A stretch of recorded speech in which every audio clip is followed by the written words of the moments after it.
দোয়া করি। এই দোয়ার পরেও যদি আগরতলা থেকে ষড়যন্ত্র বন্ধ না করে বাপ, তাহলে এখন দোয়া হলো আল্লাহ যেমন ফেরাউনকে নীল নদের মধ্যে, লোহিত সাগরের মধ্যে চুবায়া চুবায়া চুবায়া একেবারে জাপানি মাছের মতো পুটকা মাছ বানায় মারছে, এদেরকে এই দোয়া করার পরেও যদি বাংলাদেশ নিয়ে ষড়যন্ত্র বন্ধ না করে, আল্লাহ পাক তাদেরকে গঙ্গার জলে চুবায়া পুটকা মাছ বানায় মারে। কারণ ইয়াহদি কওমিজ জালিমিন, আল্লাহ জালেমদের জন্য কোনো হেদায়েত আমি দোয়া করে করবটা। আল্লাহ বলতেছে আমি জালেমদের জন্য কোনো হেদায়েত রাখি না। কার কথা? আল্লাহ। আমরা সবার জন্য ভালো দোয়া করি, আল্লাহ পাক সকলকে নেক হেদায়েত দান করুক, সকলে বলে আমিন। আজকে প্রধান অতিথি হিসেবে তিনি এখানে উপস্থিত থাকবেন আমার রাহবার, আমার পথ প্রদর্শক, আমার পাবনা জেলার সকল মানুষের অভিভাবক, প্রধান অতিথি অধ্যাপক আবু তালেব মন্ডল। আল্লাহ পাক চাচাজানকে নেক হায়াত এবং সিহাতে কুল্লিয়া দান করুক, সকলে বলে আমিন। এবং উনি সশরীরে যেন এখানে উপস্থিত থাকতে পারেন সেই দোয়া করি, সকলে বলে আমিন। এরপরে আপনার প্রধান আলোচক, আজকে আমি ধন্য আসলে এই মঞ্চে দুইজন আমার রাহবার, যিনি আজকে প্রধান বক্তা, এনার ব্যাপারে আমি কি বলবো জানেন? আমি যখন ছাত্র ছিলাম আমার মনে পড়ে আটঘরিয়ায় একটা বড় মাহফিল হয়, রামচন্দ্রপুর কেন্দ্রীয় গোরস্থান। চাচা প্রথম আমাকে, মৌলানা জহুরুল ইসলাম খান প্রথম আমাকে হাত ধরে নিয়ে স্টেজে উঠাই দিলেন, যে বললেন যে এক খানকে রেখে গেলাম, আমি খান পরে আসতেছি, শোনেন ভালো লাগে। সুবহানাল্লাহ বিহামদিহি। এরপরের থেকে আমার আটঘরিয়াতে বিচরণ, আলহামদুলিল্লাহ। এখন এক পর্যন্ত অনেক মাহফিল আটঘরিয়া, চাটমোহর, দেবোত্তর এই দিক দিয়ে আমার হয়। এর মূল কাজটা যিনি করেছিলেন আমার পিতৃ সমতুল্য, আমার উস্তাদ, আমার হাবার হযরত মাওলানা জহুরুল ইসলাম খান। আমি চাচাজানের জন্য কি দোয়া করবো এটা আমার ভাষায় আসে না।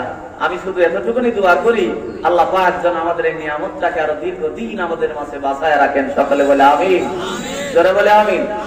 চাচাজান যথাসময় আসবেন। তবে আমার আজকে বাটন শার্ট বেশিক্ষণ হবে না, 9:30। যদি মনে চায় তাহলে তাড়াতাড়ি আসেন, না হলে কিন্তু টাইম মতন নামে চলে যাবে ইনশাআল্লাহ। সকলে চলে আসেন। এরপরে আজকে বিশেষ অতিথি হিসেবে যারাই আছেন, আল্লাহ পাক সকলকে কবুল আর মঞ্জুর করে নিন, সকলে বলে আমিন। মাঠের বাইরে যারা আছেন, মিষ্টির দোকানে যারা ঘুরছেন, দয়া করে একটা দিনই তো আজকে 4টা ঘন্টা কোরআনের জন্য ব্যয় করেন। আল্লাহর কসম করে বলি, এই কোরআন কিয়ামতের দিন আপনাকে ফেলে জান্নাতে যাবে না। কথা বলেন? আর যদি না আসেন, এই কোরআনই কিন্তু আপনাকে জাহান্নামে পাঠানোর জন্য যথেষ্ট। কথা কোন ঠিক না বেঠি? আমি ভালো করে বলছি, ভালো করে শুনেন হাদিসটা। নবী করিম সাল্লাল্লাহু আলাইহি ওয়াসাল্লামের ইরশাদ ফরমান, কিয়ামতের কঠিন ময়দান যখন শুরু হয়ে যাবে, সূর্য যখন মাথার উপরে চলে আসবে, মাথার মগজগুলি গলে গলে নাক কান দিয়ে পড়তে থাকবে, জিহ্বাটা নাভি পর্যন্ত ঝুলে যাবে, দিনটা হবে 50,000 বছরের সমপরিমাণ, মাটিগুলো পুড়ে তামা হয়ে যাবে, মানুষগুলো কষ্টে থাকতে পারবে না, যে যার যার মতো ইলাহির আদালতে হাত তুলে দোয়া করতে থাকবে, আল্লাহ আজকে আমি আমার বাবা মাকে চিনি না, আমি আমার কলিজার টুকরা সন্তানাদিকে চিনি না, আমি আমার সবচাইতে কাছের মানুষ আমার স্ত্রীকে চিনি না। আল্লাহ আজকে এই বিপদের দিনে তোমার কাছে একটা দিই, আল্লাহ শুধু তুমি আমাকে বাঁচায় দাও, আমাকে বাঁচায় দাও। ওই বিপদের দিনে যখন কেউ আপনার পাশে থাকবে না, আল্লাহ রাসূল বলছেন 2টা জিনিস শুধু মানুষের বড় উপকারে আসবে। কথা বলা তো দূরের কথা, শাফাআত করার যোগ্যতা দুনিয়ার জমিনে কারো থাকবে না। আল্লাহ রাসূল ডাকতে বলছেন শুধুমাত্র কেবলমাত্র আনা মুহাম্মাদুর রাসূলুল্লাহ শাফাআতা ইয়াউমাল কিয়ামাহ, যারা আমি নবীর আদর্শ মানবে, আমি নবীর মত এবং পথ মতো চলবে, আমি নবী কিয়ামতের দিন ওই রূহানি সন্তানদেরকে নিয়ে শাফাআত করে দেওয়ার জান্নাতের ব্যবস্থা করে দেব, জোরে বলি মারহাবা। আর রাসূলের মতের সাথে মিল নাই, পথের সাথে মিল নাই, আদর্শের সাথে মিল নাই। ও মরার আগে বলতেছে যে আমি আমার নেতার আদর্শ নিয়ে কবরে যেতে চাই, যে নেতা কম্বল চুরি করে টিসিবি চাল মারার কম, কথা কয় না, এই নেতার আদর্শ নিয়ে কবরে যেতে চায়। আল্লাহ রাসূল বলছেন এমন নেতার আদর্শ নিয়ে কবরে গেলে 100 ডজন মোল্লা নিয়ে যদি বড় বিসমিল্লাহি ওয়া আলা মিল্লাতি রাসূলিল্লাহ, আল্লাহ পাক ডাকতে বলছেন সারা জীবন ইসলাম বিরোধী আন্দোলনের সঙ্গে যুক্ত, আমার নবীর আদর্শ মানে নাই, এটা কম্বল চোর, দুনিয়ার জমিনে আটা চর তিন চর, দুনিয়ার জমিনে টিসিবির চাল কোন দিক দিয়ে টাকা কোদাও হয়ে গেছে কেউ জানে না। ওই নেতার আদর্শ মেনে কবরে আসার পরে মোল্লা যদি বলে বিসমিল্লাহ ওয়ালা মিল্লাতি রাসূলিল্লাহ, আল্লাহ পাক ডাক দিয়ে বলে মোল্লা রে বাড়ি গিয়ে গুল্লা খা, ও জীবনে ও রাসূলের মিল্লাতে ছিল না। কথা কোন ঠিক কিনা? এই জন্য আল্লাহ রাসূল বলছেন কিয়ামতের দিন উপকারে আসবে তাদের যারা রাসূলের আদর্শ মানে, রাসূলের কথা মানে, রাসূলের মত মানে, তাদের জন্য শাফাআত করবেন নবী মুহাম্মদুর রাসূলুল্লাহ।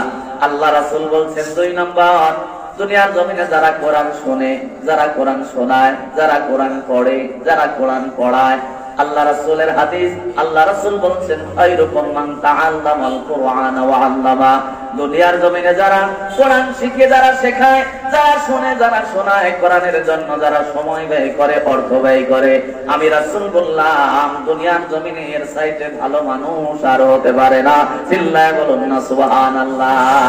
তাহলে যারা আজকে মিষ্টির দোকান ছেড়ে দিয়ে, বাড়ি ছেড়ে দিয়ে মঞ্চে বসে কোরআনের জন্য সময় ব্যয় করবে, এদের ভালো সার্টিফিকেট দিয়েছেন নবী মুহাম্মদুর রাসূলুল্লাহ। আমার বাজানরা লক্ষ্য করেন, এই কোরআনের জন্য যারা সময় দেবে, আল্লাহ রাসূল বলছেন যে সময় সন্তান আদি পিতার পরিচয় দেবে না, মা সন্তানকে চিনবে না, বাবা তার সন্তানকে চিনবে না, ওই সময় 2 নম্বর একটা জিনিস মানুষের বড় উপকারে আসবে। আল্লাহ রাসূল বলছেন যারা কোরআন শুনে, যারা কোরআন মানে, ওই ব্যক্তিদের জন্য আল্লাহ রাসূলের হাদিস হলো ইন্না কুরআনা শাফাআতা ইয়াউমাল কিয়ামাহ।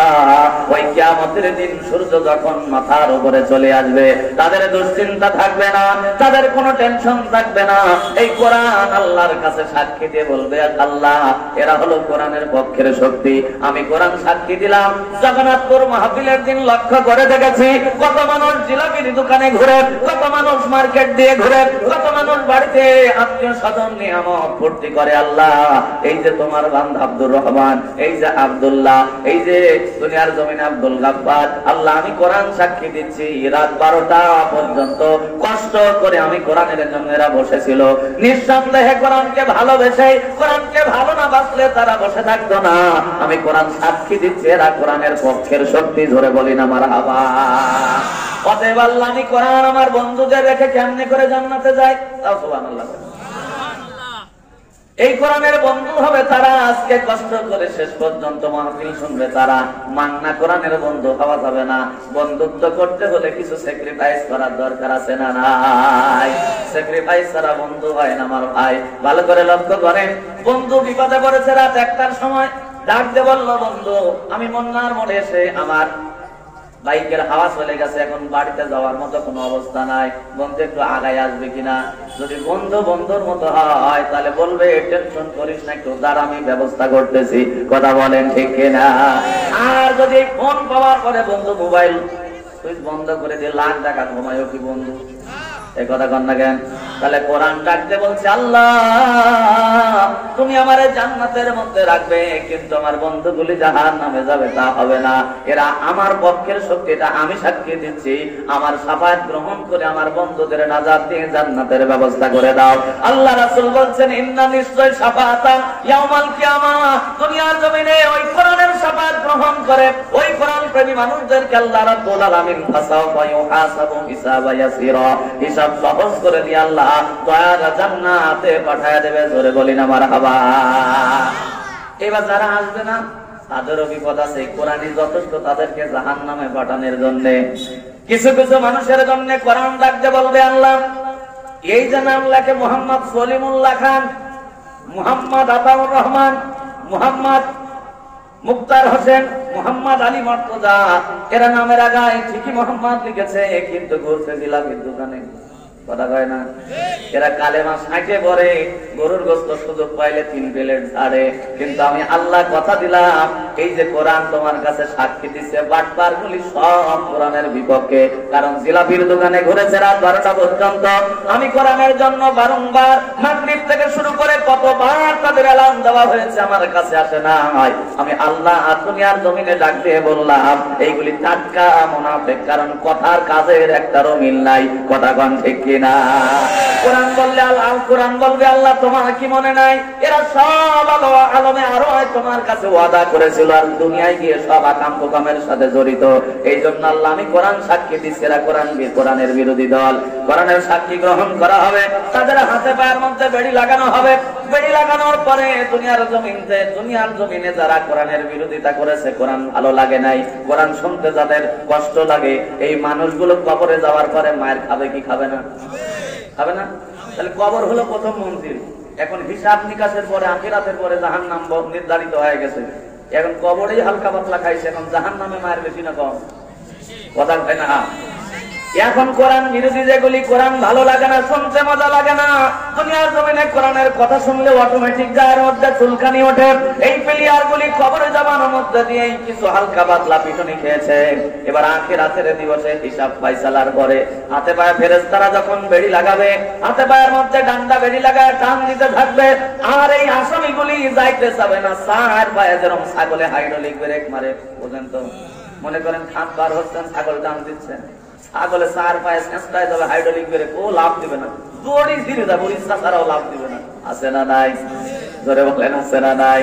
ঠিক এই বাটপার গুলি জানে কবরে যে মার খাইছে সাইডে ডবল জাহান্নামে খাওয়া লাগবে, ওরা হাইড্রোলিক ব্রেক মারবে, যাইতে চাবে না।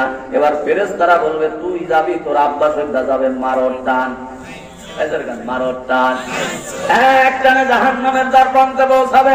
জাহান্নামের দারোয়ান ডাকতে বলবে ওয়াসিকাল্লাযীনা কাফারু ইলা জাহান্নামা যুমারা। এই গাধাগুলি বেকুবগুলি এই জায়গায় কেন আসলি? জানিস না এটা পিটনির জায়গা, এইটা কোরআনের জায়গা, এই জায়গায় কেন আসলি? তোদের কাছে কি কোনো বক্তা যায় নাই, কোনো লোক যায় নাই, কোনো আলেম যায় নাই, কোনো ইমাম সাহেব যায় নাই? তারা কি বলে নাই কোরআনের মাহফিল যে জায়গায় হয় ওই জায়গায় চুপটি করে মনোযোগ সহকারে বসে শোনা লাগবে? সেই দিন যারা মিষ্টির দোকানে আছে, বাড়িতে হয়তো বসে বসে আছে, এই প্লেয়ার গুলি বলবে কলবালা বলেছিল ওই যে গোয়ালবাতান বাড়ি, অল্প কটা দাড়ি, নাম তার আলী মর্তজা বাবু, সেই দিন মনে করেছি বক্তারা এরকম বলেই থাকে, এই কান দিয়ে শুনছি, এই কান দিয়ে বের করে দিয়েছি, মনোযোগ মনের মধ্যে দেই নাই। সেদিন যদি মনোযোগ সহকারে কথাটা মেনে নিতাম তাহলে আজকে বাটাম ফাটতো না। কথা কন ঠিক কিনা? বাবু এবার করবেটা কি জানেন? সবগুলির উপর করা হবে। দেখবেন মায়েরা যখন তেল গরম হয়, আমার বাটা মাছ যখন ভাজে, বাটা মাছের মাথা ধরে না, লেজের দিকে ধরে। কোন দিকে? লেজের দিকে ধরে সনাত করে তেলের মধ্যে ছাড়ে দেয়। গরম তেলে পড়লেই পর পর পর পর করে শব্দ হয়। কথা কান ঠিক কিনা? এই কোরআন বিরোধীগুলি কেউ উল্টা করে ঠ্যাং ধরে যখন জাহান্নামের ভিতরে ঢোকাবে, এদেরও শব্দ হবে পর পর। কথা কান ঠিক কিনা? এখন যদি ওই জাহান্নামে পড়তে না চান তাহলে আসেন। আজ যদি মনে করেন যে আমি তেলে পড়বো, কি কোন জায়গায় পড়বো, এটা দেখবে কেটা? আপনার ইমান আছে বলে আমি মনে করি না। কথা কান ঠিক না? ঠিক। কারণ মুসলমানদের সবচাইতে বড় জিনিস হলো ইয়াউমাল আখিরার পরে আল্লাহর কাছে জবাবদিহি করা। এই বিশ্বাস থাকা হচ্ছে ইমানের প্রধান বৈশিষ্ট্য। কথা কান ঠিক না? ঠিক। এই বিশ্বাস যার ভিতরে নাই, ওর ঘোড়ার ডিমের ইমান আছে। কথা কান ঠিক না? ঠিক। আসুন আমার ভাই, পিছনে যারা বসে আছেন একটু সামনে চলে আসেন। এই যে এই বাম সাইডে জায়গা একটু সৌন্দর্য করেন, লোক আসবেন ইনশাল্লাহ, যদি মরে যায় না থাকে। যেগুলি তাজা আছে আসবেন ইনশাল্লাহ। একটু উঠে আসেন তো। লা ইলাহা, পিছনের ভাইরা একটু উঠে আসেন, ভাই উঠে আসেন। এই ফাঁকা জায়গাগুলি পুরা করেন। আগেই যদি দরজা বন্ধ করে দেন তাহলে হবে। লা ইলাহা, আমি শিওর এই বাম সাইডে বমটম গাড়া নাই, এটা চেক করেই পার্টি করাবে। আসেন। লা ইলাহা, জরে লা ইলাহা ইল্লাল্লাহ, লা ইলাহা, লা ইলাহা ইল্লাল্লাহ মুহাম্মাদুর রাসূলুল্লাহ সাল্লাল্লাহু। আসুন আমরা আলোচনার দিকে যাই, সময় বেশি পাবো না। সকলে আমার সাথে জবান খুলে একটু তেলাওয়াত করুন। আউযু বিল্লাহি মিনাশ শাইতানির রাজীম। বিসমিল্লাহির রাহমানির রাহিম।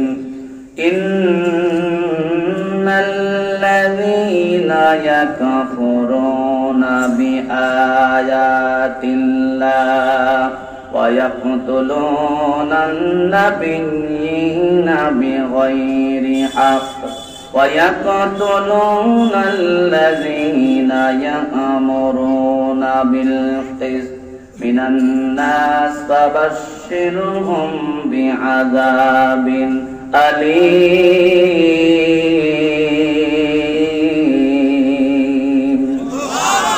সূরা আলে ইমরান 1 নম্বর আয়াতে কারিমা তেলাওয়াত করেছি।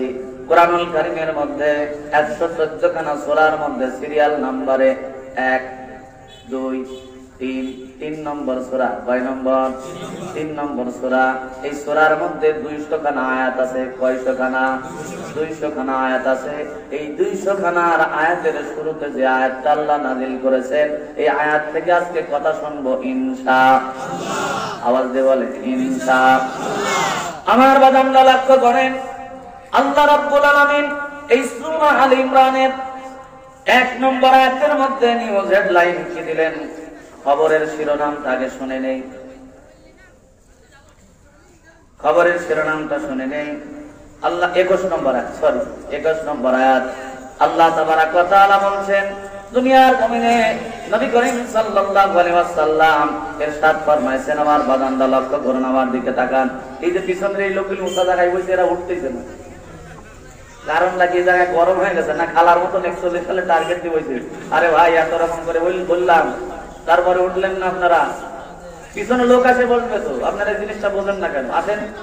সুবহানাল্লাহ, আলহামদুলিল্লাহ, লা ইলাহা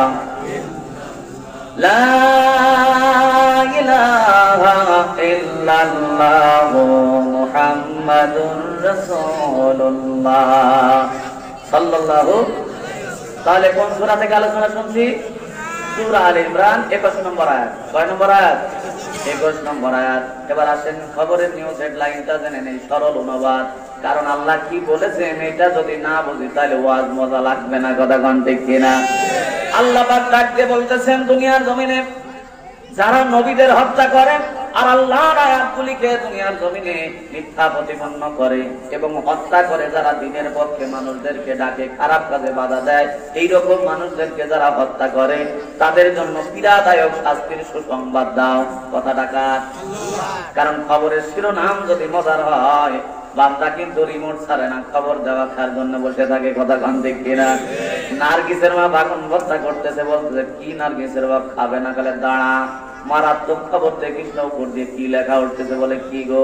বলতেছে জামাত শিবিরের কয়েকটা সালফাল করতেছিল রানা প্লাজার কাছে, মনে পাইছে মমি খেয়ে গেছে, ধাক্কা দিয়ে রানা প্লাজা ফেলা দিতে। কথা কয় না? যাই তাই খবর। আপনাদের কি মাথায় ঢোকে 5 জন লাগে 10 তলা বিল্ডিং ফেলাতে পারে? এই কথা কন না কেন? 5 জন মিলে 10 তলা বিল্ডিং ফেলায় দিছে। যাই তাই খবর। এই যাই তাই বেটা সওয়াল নাকি? এ সাংঘাতিক খবর। এই খবর না দেখে খাওয়া যায় না। আর যে ব্যক্তিটা বলেছে 5 জন মিলে রানা প্লাজা ফেলায় দিছে, ও কি স্বাভাবিক লোক? কথা কন না কেন?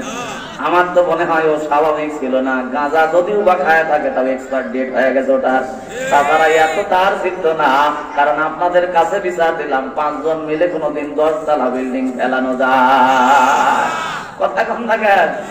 তাহলে অবশ্যই এটা তার ছিঁড়ছে। কথা কম ঠিক কিনা?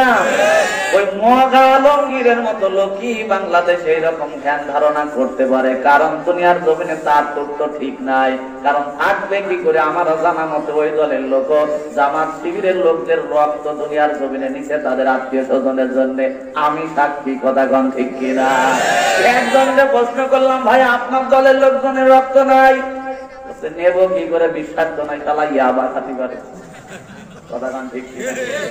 বিশ্বাস নাই। তবে ছাত্র শিবিরের রক্ত নিলেন যে বলে এরা এই কাম করে না, নেশা ভাঙ খায় না, এরা দুনিয়ার জমিনে মেয়েদের বন্যা ধরে টান দেয় না, দুনিয়ার জমিনে খারাপ কাজ করে না। আমার বাস্তব কথা, একজনের কথা বলছি, উনার আত্মীয়র জন্য রক্তের জোগাড় আমি নিজে করে দিয়েছি। উনি বলতেছে রক্ত টাটকা আছে, ভালো আছে, এটা নেওয়া লাগবে। সুবহানাল্লাহ কয় না? আমার বাবাঙ্গা লক্ষ্য করেন। এই জন্য নিউজের হেডলাইন হলো আল্লাহ ডাকতে বলছেন, যারা নবীদের হত্যা করে আর আল্লাহর আয়াত সমূহকে মিথ্যা প্রতিপন্ন করে আর হত্যা করে ওই সমস্ত মানুষদেরকে যারা দুনিয়ার জমিনে মানুষদেরকে ভালো কাজের দিকে ডাকে আর খারাপ কাজে বাধা প্রদান করে, যারা এই কাজগুলির সঙ্গে জড়িত এই সমস্ত মানুষদেরকে হত্যা করে, আল্লাহ বলছেন তাদেরকে কঠিন পীড়াদায়ক আযাবের সুসংবাদ দাও। মায়ের সেবা সুসংবাদ হয় নাকি? তার মানে এইটা বোঝাতে চাচ্ছে যে পাওয়ার বাড়বে না কমবে? মায়ের পাওয়ার বাড়বে না কমবে? আমার বাজার না লক্ষ্য করেন, এইবার আসেন এই আয়াতে কারিমাটা আল্লাহ কখন নাযিল করলেন? দুনিয়ার জমিনে পৃথিবীতে লক্ষ্য করলে দেখা যায় শানে নজুলের মধ্যে আসছে আল্লাহর নবী বর্ণনা করেন বনি ইসরাইলের ওই জামানায় সকল মানুষগুলি আপনারা আছেন তো মঞ্চে, বাগানরা লক্ষ্য করেন ওই সময় একই দিনে অসংখ্য নবীদেরকে তারা হত্যা করেছে। নবীদের হত্যা করবার পরে নবীরা যখন দুনিয়ার জমিন থেকে চলে গেছে, জিনের ধান্দা ধরেছে যারা দুনিয়ার জমিনে কালেমা পড়েছে মুমিন ইমানদার ব্যক্তিগুলো, তা'মুরুনা বিল মা'রুফ ওয়া তানহাউনা আনিল ফাহশাই ওয়াল মুনকার, এক প্রকারের কিছু আলেম সম্প্রদায় দুনিয়ার জমিনে দিনের ধান্দা ধরে দুনিয়ার জমিনে নবীরা কতল হওয়ার পরে এই দিন প্রচার করার দায়িত্ব যখন নিয়েছে, সন্ধ্যার সময় কেমন এই হাজার হাজার ইমানদার ব্যক্তিদেরকেও বনি ইসরাইল হত্যা করেছে। আল্লাহ রাব্বুল আলামিন এই ব্যাপারটা জানানোর জন্য নবী করিম সাল্লাল্লাহু আলাইহি ওয়াসাল্লাম যখন মক্কা নগরীতে দুনিয়ার জমিনে কোরআনের দাওয়াত দেন, ইসলামের দাওয়াত দেন, সাহাবীরা মার খায়, নবী আমার মার খায়, আল্লাহ পাক ডাকতে বললেন নবী গো, পূর্ব জামানায় বনি ইসরাইলদের নবীদের একই দিনে অসংখ্য নবীকে তারা হত্যা করেছে। তারপরে দুনিয়ার জমিনে তার কওমের মানুষগুলো যারা ইসলাম প্রিয়, যারা কালেমা পড়েছে, এই দিনের দাওয়াত দুনিয়ার জমিনে বন্ধ করে নাই। আল্লাহর পথ ধরে তাকবীরের ধ্বনি দিয়ে তারা দিন প্রতিষ্ঠার জন্য সামনে চেষ্টা করেছে। যতক্ষণ পর্যন্ত একজন ব্যক্তি জীবিত থাকবে ততক্ষণ পর্যন্ত দিনে এই দুনিয়ায় আল্লাহর নাম জপতে থাকবে, দিন প্রতিষ্ঠা করতে থাকবে। কথা বলেন ঠিক কিনা? যতক্ষণ একজন কালেমা পড়নেওয়ালা লোক থাকবে দুনিয়ায় ততক্ষণ পর্যন্ত আল্লাহর দ্বীনের বাতি জ্বলতে থাকবে। কথা বলেন ঠিক না বেঠিক? নবী আপনি কেন কষ্ট পান, কেন মন খারাপ করেন? উতবা সাইবা আবু লাহাব আবু জেহেল আপনাকে মারে, সাহাবীদের নির্যাতন করে, নির্যাতনের স্টিম রোলারটা কেমন ছিল ভালো করে লক্ষ্য করেন। হযরতে আম্মার রাদিয়াল্লাহু তাআলা আনহু নতুন ঈমান এনেছেন, হযরতে আম্মারকে অ্যারেস্ট করা হয়েছে। ঈমান আনার দায়ে দুনিয়ার জমিনে মুহাম্মদুর রাসূলুল্লাহ সাল্লাল্লাহু আলাইহি ওয়াসাল্লামের দলে যোগ দিয়েছেন।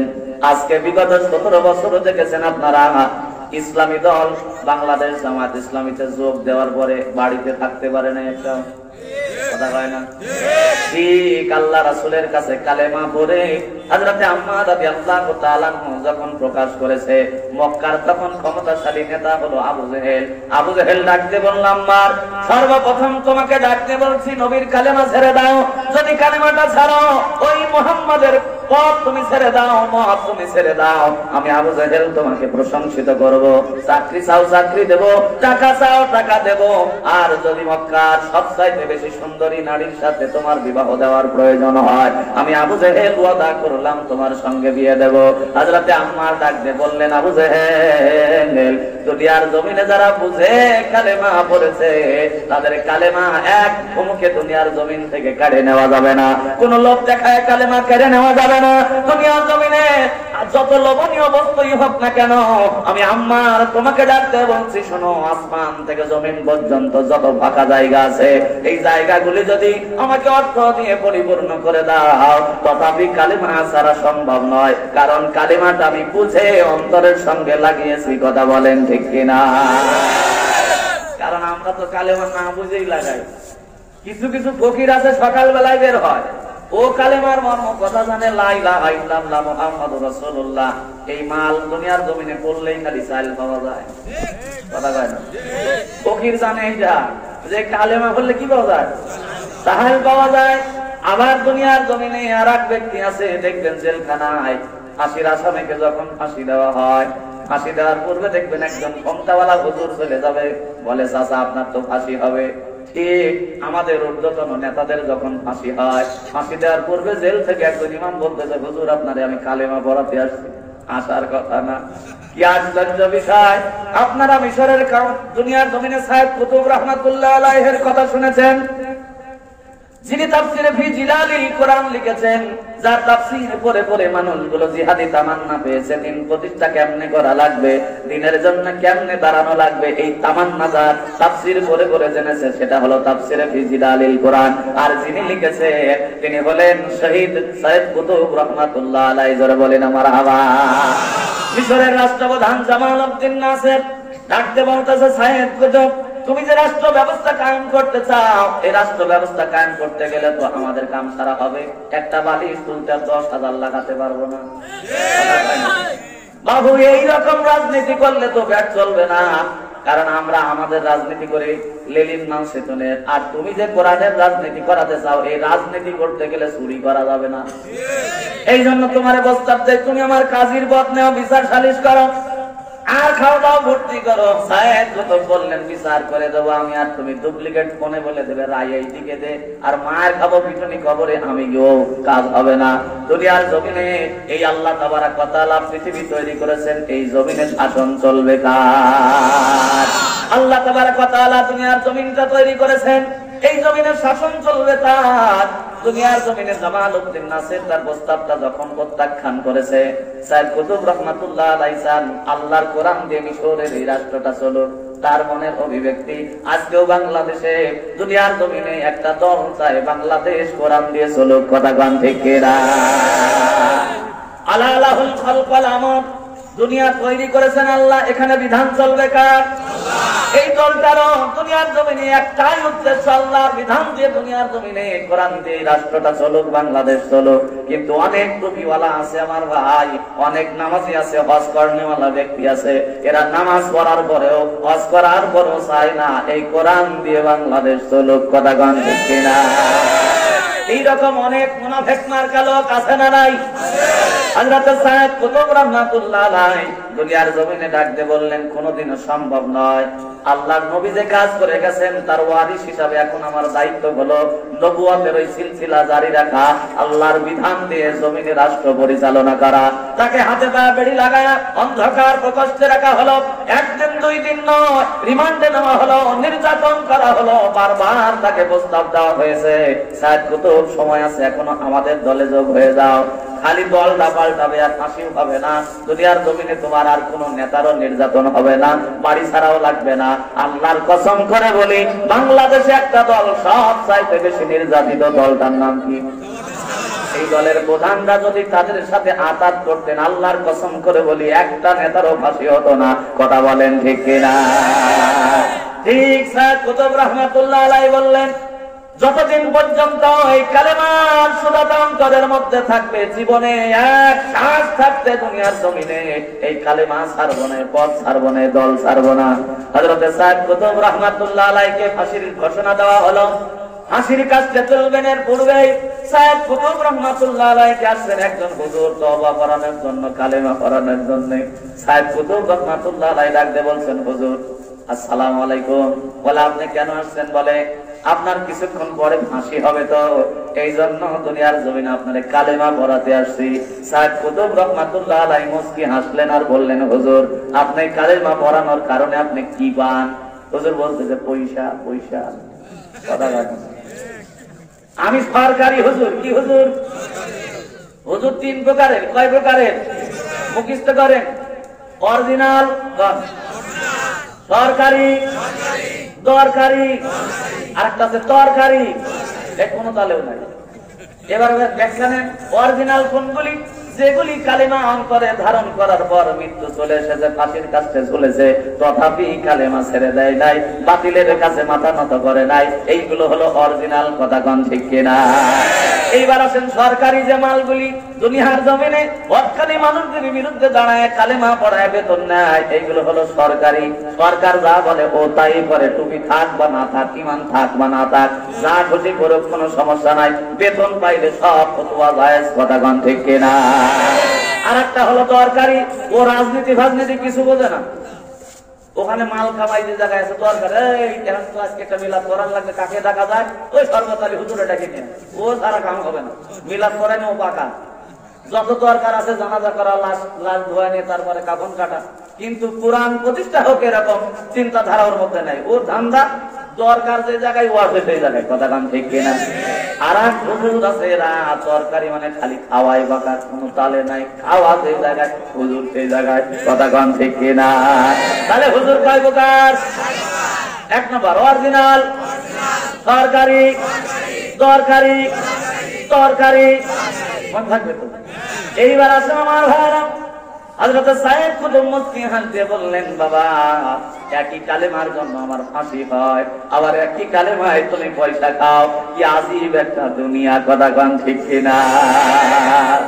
আমার বাজানরা লক্ষ্য করেন, নবী করিম সাল্লাল্লাহু আলাইহি ওয়াসাল্লামের সাহাবী হযরত আম্মার রাদিয়াল্লাহু তাআলা আনহু বললেন, কালেমাটা কেউ যদি বুঝে অন্তরের সঙ্গে লাগাতে পারে তাহলে অবশ্যই কোনো হুমকি ধামকি দিয়ে তার ঈমান দুনিয়ার জমিন থেকে নেওয়া যাবে না, কথা বলেন ঠিক কিনা? যেমন বাংলাদেশের কবি নজরুল বলেছেন, কালেমা শাহাদাতে আছে খোদার জ্যোতি, কালেমা শাহাদাতে ঝিনুকের মাঝে লুকিয়ে থাকে যেমন মতি, কালেমা শাহাদাতে আছে খোদার জ্যোতি, কালেমা শাহাদাতে। যারা বলি মারহাবা।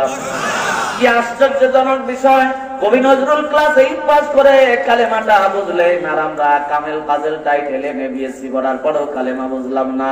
কবি নজরুল বোঝাতে চাইলেন, ও বাংলার ঘুমন্ত মানুষেরা শোনো, আমি নজরুল বলে দিলাম, কেউ যদি কালেমাটা বুঝে তার অন্তরের সঙ্গে লাগাতে পারে, আমি নজরুল বললাম, বাংলাদেশের কোন রাম, বাংলাদেশের কোন বাম, বাংলাদেশের কোন মুনাফিক, বাংলাদেশের কোন নাস্তিক ওই মানুষের ধর্মে ঈমান হরণ করতে পারবে না, কথা বলেন ঠিক কিনা? কবি নজরুল বোঝাতে চাইলেন, ঝিনুক যেমন মুক্তার দাম বুঝে মুক্তাটাকে তার কলিজার মধ্যে লাগায় রাখে, সাগরের উত্তাল তরঙ্গ বালায় বড় বড় ঢেউ এসে যখন ঝিনুককে আঘাত করে, ঝিনুক কিন্তু তার মুক্তা ছেড়ে দেয় না, কথা বলেন, ছেড়ে দেয়? ঝিনুক তার জীবন দিয়ে মুক্তাটাকে ধরে রাখে, এর কারণে মুক্তার দাম বেশি না কম?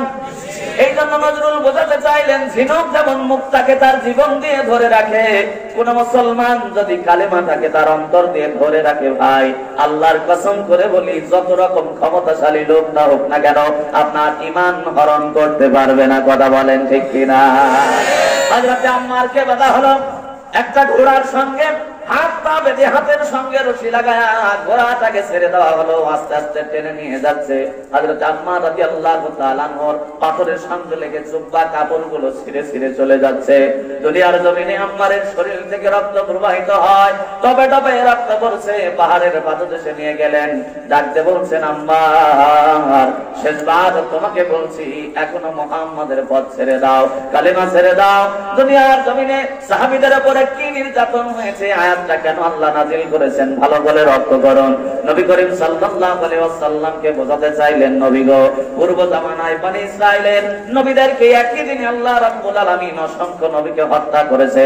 দুনিয়ার জমিনে আল্লাহ রাব্বুল আলামিন বলছেন, এই বনি ইসরাইলরা অসংখ্য নবীদেরকে হত্যা করেছে, আবার যারা এই নবীদের হত্যার পরে দুনিয়ার জমিনে দ্বীনের ঝান্ডা ধরেছে, কালেমার পতাকা ধরেছে, এই সমস্ত ঈমানদারদেরকেও হাজার হাজার ঈমানদারদের হত্যা করেছে। দুনিয়ার জমিনে নবী গো, এখন আপনাদের উপরে নির্যাতন হয়, টেনশন করবেন না, দুশ্চিন্তা করবেন না, আল্লাহ রাব্বুল আলামিন ধৈর্য ধারণ করে দিনের উপরে থাকলে সফলতা দেবে, কথা বলেন ঠিক কিনা? ধৈর্য ধরে থাকলে সফলতা দেয় না? আমরা তো বিগত 17 বছর মনে করেছিলাম আল্লাহ আল্লাহ বাঁচাও, আমরা এইরকম সফলতা পাবো চিন্তা করি নাই। আমরা খালি চিন্তা করতেছিলাম যে একটা বিডিআর ইলেকশন হোক, অন্তত আমরা পাইছে যাই। কিন্তু দেখে, ইন্না বাদশা রব্বিকাল শাদীদ, আল্লাহ যেদিন ধরে, আল্লাহ ধরা থেকে কেউ দুনিয়ার জমিনের বের হতে। এত সুন্দর ফয়সালা করে দিয়েছেন ধৈর্য ধরার কারণে। যখন ঊর্ধ্বতন নেতাগুলি আমাদের মারা যায়, তখন আমরা নিচের লোকগুলি যেগুলি আছে আমরা তো বুঝি না, খালি কই কি অর্ডার দেয় না, কে মাল পানি ঠিক মাইরে খাইতে গোটে সাফ করে দেব। আমাদের সাইডে যারা মুরব্বী তারা বেশি বোঝে না কম বোঝে, তারা বারবার বলেছে কোনো মার কাট করা যাবে না, ধৈর্য ধরেন, সাহায্য করবেন কে? আল্লাহ এমন সাহায্য করে দিয়েছেন, 17 কোটি মিলে টাকা দিয়েছে, মামু বাড়ি দিল্লি গিয়ে বসে বসে তসবিহ পড়ে, কথা কন ঠিক কিনা? এত সুন্দর সুবিধা আল্লাহ করে দিয়েছেন ধৈর্য ধরার। এই জন্য ধৈর্য ধরতে হবে, আল্লাহর উপর থেকে আশা ছাড়া যাবে না, আল্লাহ অবশ্যই ফয়সালা করে দিবে। হযরত আম্মা রাদিয়াল্লাহু তাআলা দুনিয়ার জমিনে দাঁড়ালেন, এইবার গর্ত খোনা হলো, শুনতেছেন আপনারা? আল্লাহ রাসূলের উপরে নির্যাতন, সাহাবীদের উপরে নির্যাতন হচ্ছে। আল্লাহ রাসূল বললেন, আল্লাহ তাকে শোনাচ্ছেন সূরা আলে ইমরানের 21 নম্বর আয়াতে বলছেন, নবী গো, ওই জামানায় বনি ইসরাইলের নবীদের অসংখ্য নবীকে একই দিনে হত্যা করা হয়েছে, ঈমানদারদের হত্যা করা হয়েছে। আপনি কেন টেনশন করেন? কারণ পরীক্ষা না দিয়ে কেউ জান্নাতের সুঘ্রাণ পাবে না। কথা বলেন ঠিক কিনা? আপনি মান নাই জান্নাতে যাতে যান, তাই কোনোদিন হয়? মা জান্নাত তার মামু বাড়ি না, সনাত করে টিকিট কাটে বাসে উঠলেন, যায় নামে মামু বাড়ি ঢুকে গেলেন, এরকম জান্নাত? জান্নাতে যেতে হলে মায়ের খাওয়া লাগবে। এই জান্নাতের শুরু পথটা হলো লা ইলাহা ইল্লাল্লাহ, এটা হচ্ছে শুরু পথ। এখন এই পথ ধরলেন আপনি, এখন এই পথের উপর কি জাজিম ভাড়া আছে নাকি যে গোড় বাঁচতে বাঁচতে আরামের সাথে চলে যাবেন? এই লা ইলাহা ইল্লাল্লাহ এটা হলো শুরু পথ। এই পথ ধরার পরে এই পথের মধ্যে ভাঙা থাকবে, কাঁটা থাকবে, মার থাকবে, জেল থাকবে, জরিমানা থাকবে, ফাঁসি থাকবে। এই সব কিছু আমলান বদনে শেষ পর্যন্ত পৌঁছাতে পারলে ওই ব্যক্তির জন্যই ঘোষণা। দুনিয়ার জমিনে আল্লাহ তাবারাক ওয়া তাআলা বলছেন, কানাত লাহুম জান্নাতুল ফিরদাউসি নুজুলা। কথা কোন ঠিক কিনা? ওর জন্যই ঘোষণা জান্নাতুল ফিরদাউস। তো তার জন্যই যারা লা ইলাহা ইল্লাল্লাহর পরে সব কষ্ট আমলান বদনে সহ্য করে শেষ পর্যন্ত পৌঁছাতে পারবে, তার জন্যই ঘোষণা, কানাত লাহুম জান্নাতুল ফিরদাউসি নুজুলা। কথা কোন ঠিক না? আমার বাজানরা লক্ষ্য করেন, দুনিয়ার জমিনে হযরত আম্মা রাদিয়াল্লাহু তাআলা আনহুকে হাত পা বাঁধা অবস্থায় রাখা হলো। এইবার আবু জাহেল নির্দেশ দিলেন, গর্তটা খোঁড়ো। গর্ত যখন খোঁড়া হলো, ইন দা মিন টাইম হযরত আবু বকর যা রাস্তা দিয়ে যাচ্ছিলেন, লক্ষ্য করে দেখেন তার সহযোদ্ধা হযরত আম্মা রাদিয়াল্লাহু তাআলা কঠোর নির্যাতন করছে। একটা দল দুনিয়ার জমিনে করার জন্য, দলটার নাম হলো ইসলামী দল। নবী মুহাম্মদ রাসূলুল্লাহ সাল্লাল্লাহু আলাইহি ওয়াসাল্লাম হলেন সে দলের প্রধান। কথা বলেন ঠিক কিনা? এই অপরাধে অন্য কোনো অপরাধ নাই, আছে? এই একটা অপরাধ, হযরতে আম্মার টাকা চুরি করে নাই, হযরতে আম্মার কোন নারীকে ধর্ষণ করে নাই, হযরতে আম্মার দুনিয়ার জমিনে কোন মানুষকে হত্যা করে নাই। হযরতে আম্মার একটা অপরাধ হলো দুনিয়ার জমিনে ইসলামী দল করা। কথা কোন ঠিক কিনা? আল্লাহর কসম করে বলি যে মানুষগুলিকে মিথ্যা মামলা আর হামলা দিয়ে ফাঁসির দড়িতে ঝুলানো হয়েছে, সব প্রহসনমূলক, শুধুমাত্র একটা কাজের কারণে। তারা চায় বাংলার জমিন কোরআন দিয়ে চলুক, আর কোরআন দিয়ে যদি জমিন চলে তাহলে চুরি করা যাবে না। কথা কোন ঠিক কিনা? এই জায়গায় তো সমস্যা। হযরতে আম্মার লক্ষ্য করে দেখলেন গর্ত খোলা হয়, আম্মার জিকির করতেছেন, আল্লাহ আমার রব, এই রবি আমার সব, আল্লাহ আমার রব, এই রবি আমার সব, দমে দমে তনু মনে তারি অনুভব, দমে দমে তনু মনে তারি অনুভব। কথা কোন ঠিক না বেদিক? কারণ আম্মার বোঝাতে চাইলেন, যা কিছু করো আমার রব যদি আমার হয়ে যায়, দুনিয়াতে আমার আম্মারের জন্য আর কিছুই দরকার নাই। কথা কোন ঠিক কিনা? কারণ আল্লাহ যদি কারো হয়, দুনিয়াতে তার আর কিছু দরকার আছে ভাই? এইবার গর্ত যখন খোঁড়া হয়ে গেছে, ওদিকে হযরত আবু বকর সিদ্দিক রাদিয়াল্লাহু তাআলা থেকে একটা দৌড় দিয়েছে নবী মুহাম্মদ রাসূলুল্লাহর কাছে। আবু জাহেল ডাকতে বলে, আম্মার শেষ চান দিচ্ছি, এইবার তুমি বলো তুমি কালেমা ছাড়বে কিনা? বলে না।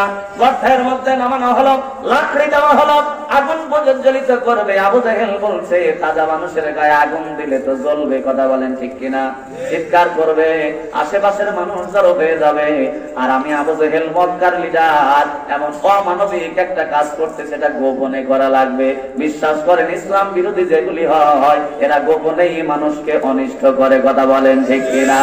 যার বাস্তব প্রমাণ হলো 2023 সালে শাপলা চত্বরে লাইট বন্ধ করে দিয়ে হাজার হাজার আলেমা টুপিওয়ালাদের হত্যা করেছে গোপনে। কথা বলেন ঠিক কিনা? একই সিলসিলা। আমার বাজানরা লক্ষ্য করেন, এইবার আবু জাহেল বলল, আগুন প্রজ্বলিত করে জায়গা ছেড়ে দিয়ে চলে যাবে। চলে গেছে নবী মুহাম্মদ রাসূলুল্লাহর কাছে। আবু বকর ডাকতে বললেন, নবী গো, দুনিয়ার জমিনে দেখে আসলাম আমাদের বড় বিপদ গো নবী। মুরগির বাচ্চা যেমন ছিলে নিয়ে গেলে বাচ্চা ওয়ালা মুরগিটা ছিলের পিছন পিছন কেমনে করে দৌড়াই দেখছেন আপনারা? ওই বাচ্চাটাকে বাঁচানোর জন্য জীবনের সর্বোচ্চ চেষ্টা দিয়ে চিলার পিছন পিছন দৌড়াতে থাকে। আল্লাহ নবী মুহাম্মদ রাসূলুল্লাহ আবু বকরের কানে শব্দটা শোনার সাথে সাথে আম্মারের জন্য বাচ্চাওয়ালা মুরগির মতো দৌড় দিয়েছে। একটা ধরে গিয়ে দেখেন দুনিয়ার জমিনে আগুন প্রজ্বলিত শুরু হয়ে গেছে। আম্মার অবস্থা, আল্লাহ রাসূল দুখানা হাত আসমানের দিকে উত্তোলন করে দোয়া করলেন, ইয়া রাব্বি আল্লাহ, ইয়া নারু কুনি বারদাও সালামান আলা আম্মারা কামা কুনতা সালামান আলা ইব্রাহিম। জোরে জোরে বলেন আল্লাহু আকবার। আল্লাহ নবী দোয়া করলেন, আয় আল্লাহ, এই আগুনকে যেমন আমার জাতির পিতা ইব্রাহিম আলাইহিস সালামের জন্য শান্তিদায়ক ঠান্ডা করে দিয়েছিলে, আমার জাতির পিতার মতো আমার আম্মারের এই আগুনটা তুমি শান্তিদায়ক ঠান্ডা বানায় দাও। চিল্লায় বলুন না মারহাবা। নবী যদি দোয়া করে, দোয়া কবুল হয় কি হয় না? ধরে আওয়াজ দেখুন, হয় কি হয় না? তাহলে জাতির পিতার জন্য যেমন ঠান্ডা করেছিলেন, ঠান্ডার তো রকম আছে, আছে না? জিরো মারলে তো বরফ হয়, এরকম শুটকি মাছের দাঁড়ায় থাকবে। কথা কান ঠিক না বেটি? ঠান্ডা হচ্ছে আরামদায়ক, যেটাতে রিল্যাক্সে থাকা যাবে। কথা কান ঠিক না বেটি? জাতির পিতার মতো ঠান্ডা করে দেন। আমাদের জাতির পিতার নাম কি? মাটাজোর কম্বল জোর মতো মুসলমানের জাতির পিতা হতে করে কোন হতে, কারণ মুসলমানের জাতির পিতাই কোরআনে আল্লাহ বলে দিয়েছেন, মিল্লাতা আবিকুম ইব্রাহিম হুয়া সাম্মাকুমুল মুসলিমিন। কথা বলেন ঠিক কিনা? আল্লাহ পাক ডাকতে বলছেন, মুসলমানেরা শোনো, তোমাদের জাতির পিতা হিসাবে একমাত্র জাতির পিতা মুসলমানের জন্য ইব্রাহিম খলিলুল্লাহ। কারণ ইব্রাহিমকে হাজারো পরীক্ষা করে এই জাতির পিতার ডিগ্রি আমি আল্লাহ দিয়েছি। কথা বলেন ঠিক কিনা? মাংনা ডিগ্রি পাই নাই বাংলাদেশে, তো এখন ডিগ্রি মাংনাই পাওয়া যায়, কারণ বাংলাদেশে তো পড়াশোনার কোন গোষ্ঠী ছিল না 17 বছর। কথা কান ঠিক কিনা? একেবারে ঠান্ডা মাথায় মাস্টার মাইন্ডে এই পড়াশোনাগুলি নষ্ট করে দিয়ে দুনিয়ার জমিনে এখন এই আলোচনার ভর্তা করে যদি কেউ মেডিকেল ডাক্তার হয়, ও পেট কাটে মানুষ মারি ফেলবে। কথা কান ঠিক না বেটি? স্কুলে এখন শেখানো হয়, ঘুম থেকে উঠতেছি কি রে ভাই, যেটা বাপ মা শিখাবে ওটা শেখায় স্কুলে। নাঙল কিভাবে দিতে হয়, ধান কিভাবে লাগাতে হয়, এখন এই ছাত্র পাস করে মানুষের পেট কাটতে দিবে। কথা কয় না? এখন এই ডাক্তার দিয়ে তো চিকিৎসা হবে না, তাহলে কোন জায়গা? মামুবাড়ি, দিল্লি। কি সুন্দর প্ল্যান, লক্ষ্য করেছেন আপনারা? এই বাংলাদেশের যত শিক্ষা ব্যবস্থা আছে, এই ধ্বংস করার মূল পরিকল্পনা হলো ভারতের উন্নয়ন করানোর জন্য। কথা বলেন ঠিক না? আজকে ভারতের মায়া কান্না দেয়, বলে চট্টগ্রাম আমাদের, চট্টগ্রাম লাগবে। কি রে, বোন বিয়ে দিছি নাকি যৌতুক চাই? কথা কাম ঠিক না বেশি? আবার বিয়েও তো দেই নাই, পালায় চলে গেলে এটার জন্য কোনো যৌতুক হয়? কথা কান না, পালায় চলে গেলে তো কোনো যৌতুক হয় না। বেটা চট্টগ্রাম আমাদের লাগবে, বাবা তুই আবদার পাইছো নাকি? কারণ বাংলাদেশের ইতিহাস লক্ষ্য করেন, বাংলাদেশে বাংলা ভাষার জন্য আমরা রক্ত দিয়েছি, জীবন দিয়ে বাংলা ভাষা অর্জন করেছি। কথা বলেন ঠিক কিনা? স্বাধীনতার যুদ্ধের পরে মানচিত্র অর্জন করেছি, রত্ন দিয়ে জীবন দিয়ে মানচিত্র অর্জন করেছি। কথা বলেন ঠিক কিনা? আমার যদি বাংলার ভূখণ্ডের উপরে কোন সকলের চোখ পড়ে, এই চোখ উপরে ফেলার জন্য রক্ত দিব, জীবন দিব। কারা কারা রাজি আছেন হাত তুলে আল্লাহর দেখা?